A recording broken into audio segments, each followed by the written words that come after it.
Assalamualaikum warahmatullahi wabarakatuh. Teman-teman, ada kasus Subang. Jadi ada kasus pembunuhan ibu dan anak, Ibu Tuti dan Amel, yang sudah berjalan 2 tahun dan baru terungkap dalam beberapa hari ini. Bayangkan, kasus pembunuhan 2 tahun baru terungkap dalam beberapa hari ini. Ini konon cerita kronologi terakhirnya itu ada salah satu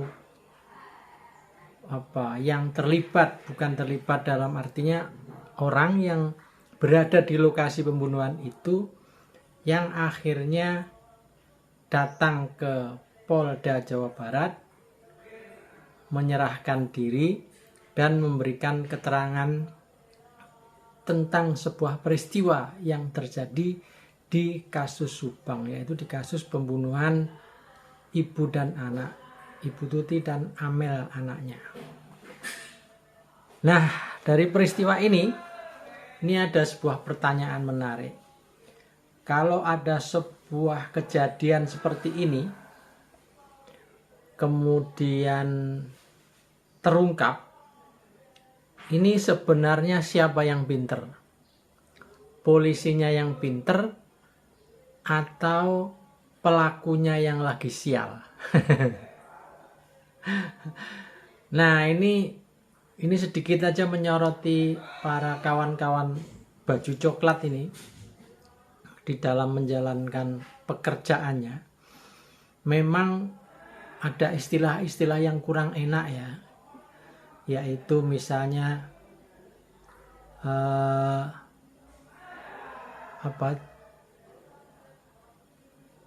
no viral no justice ya. No money no justice, no yang lain. Jadi kadang-kadang kalau mau melihat seperti kasus Subang ini, seandainya salah satu pelaku ini tidak menyerahkan diri, mungkin nggak akan terungkap juga.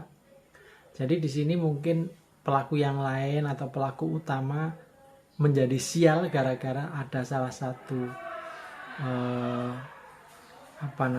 ya kita sebut bukan pelaku tapi kita sebut salah satu orang yang berada di lokasi tersebut yang memang akhirnya menjadi tersangka juga. Jadi kalau berandai-andai, nah ini yang hebat siapa? Polisinya atau orangnya lagi sial aja, para pelaku ini lagi sial aja. Ya mohon maaf ya, ini memang sesuatu yang real terjadi di masyarakat dan kita jadi akhirnya harus cukup berhati-hati dan perlu memberi masukan kepada para petinggi Polri, setidaknya kepada Pak Kapolri. Contoh lain, saya sendiri mengalami, saya membuat laporan kepolisian ini di Polres Depok terkait dengan dugaan kasus penipuan yang saya alami. Ya, kerugian kurang lebih 95 juta. 95 juta itu duit besar, bro. Duit besar bagi saya.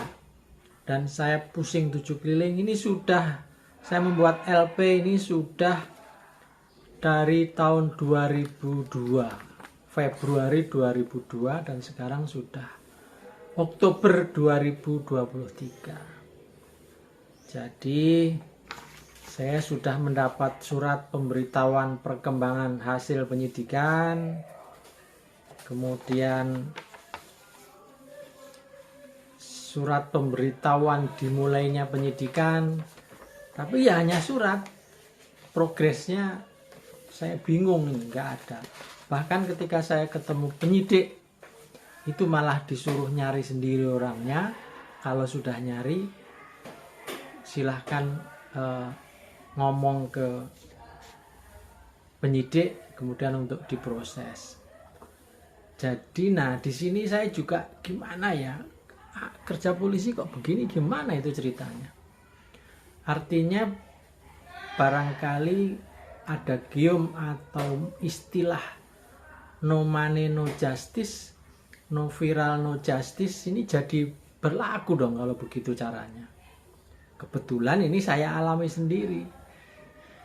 Saya tidak bisa membayangkan dari orang-orang lain yang mengalami hal serupa, mengalami mungkin keluarganya meninggal, atau mengalami perampokan, atau mengalami, pokoknya intinya mengalami kerugian akibat tindak pidana, dan ketika lapor ke polisi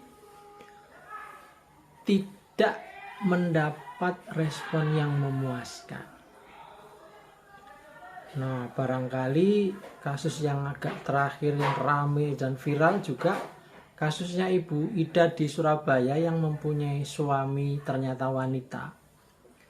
Lapor ke Polda Jatim juga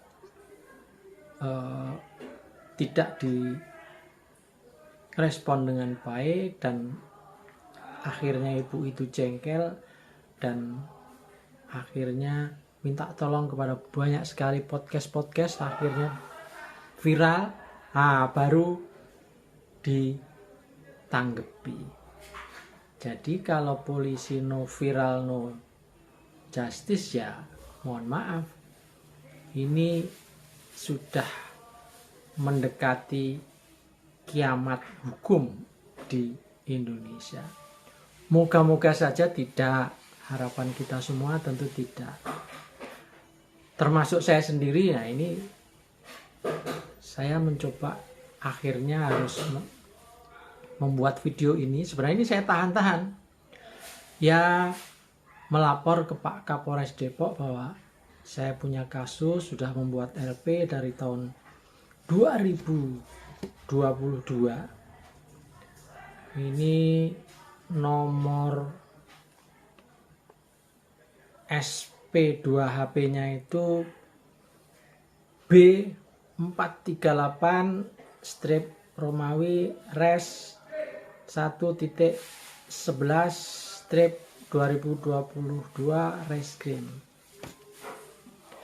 Ya, saya sungguh berharap apa yang pernah saya buat LP itu bisa berjalan, karena ini bagi saya penipuan dengan kerugian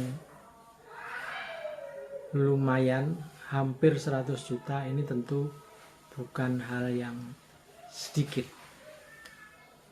Saya kira itu dulu. Moga-moga tayangan ini bermanfaat. Assalamualaikum warahmatullahi wabarakatuh.